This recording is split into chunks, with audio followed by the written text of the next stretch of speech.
Aw yeah, episode 22. Boy, do I have a story to tell today. Deep Purple was one of the biggest hard rock bands of the 70s, known for a revolving lineup of gifted virtuosos. They inspired a generation of metal bands to come in the ensuing decades. By 1976, they had already disbanded, which in itself is interesting enough to read about on its own. No, what I will be talking about is Bogus Deep Purple, the short-lived, unauthorized version of the group put together by some unscrupulous fly-by-night concert promoter. In 1980, this gentleman was already touring a fake Steppenwolf act until he got sued by the real Steppenwolf's frontman, and that was put on the back burner. So the manager decided to refashion his ruse into what's colloquially known as Bogus Deep Purple. Alright, let's go down the roll call. On guitar, Tony Flynn. Keyboards, Jeff Emery. Bass, Tom D. Rivera. Drums, Dick Jurgens III. Who are they? People you've never heard of in your life. The only one with any connection to the real band was Rod Evans, the original vocalist. In fact, he was the frontman for the band's Mark I lineup. And you're thinking, well, this was before the band became big. Actually, this lineup did have a big hit in 1968 with their cover of Hush, a song you might have heard on the radio or television at least once.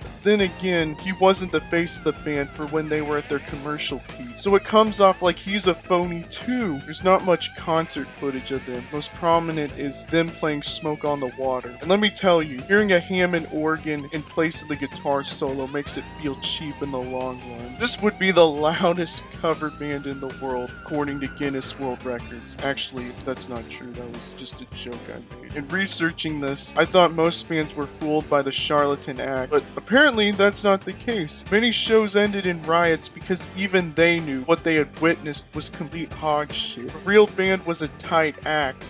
Getting tighter. Rarely, if ever, playing a sloppy set unless you were extremely wasted. The real ex-members of the band caught wind of this and would put out an ad in the Los Angeles Times to express their rejection. The following stars will not perform at the Deep Purple concert at Long Beach Arena tomorrow, August 19th, 1980. Richie Blackmore, David Coverdale, Ian Gillan, Roger Glover, Glenn Hughes, great job misspelling the best member's name, assholes, John Lord, Ian Pace. Band's management would end up suing Evans because apparently when joining this big band, he signed a deal that made him the only shareholder. Technically, that made him the only one liable for legal actions were they to come his way. And hoo boy, they sure did. He owed $672,000 in damages, and any royalties he would have earned from his Purple days would have been used towards the lawsuit. His days as a performer went dead in their tracks because of this, and he would soon disappear from the limelight. Keyboardist John Lord and drummer Ian Pace both went on record saying it wasn't about the money, it was more to protect the band's image. That's pretty noble, and I guess it worked out because when the Mark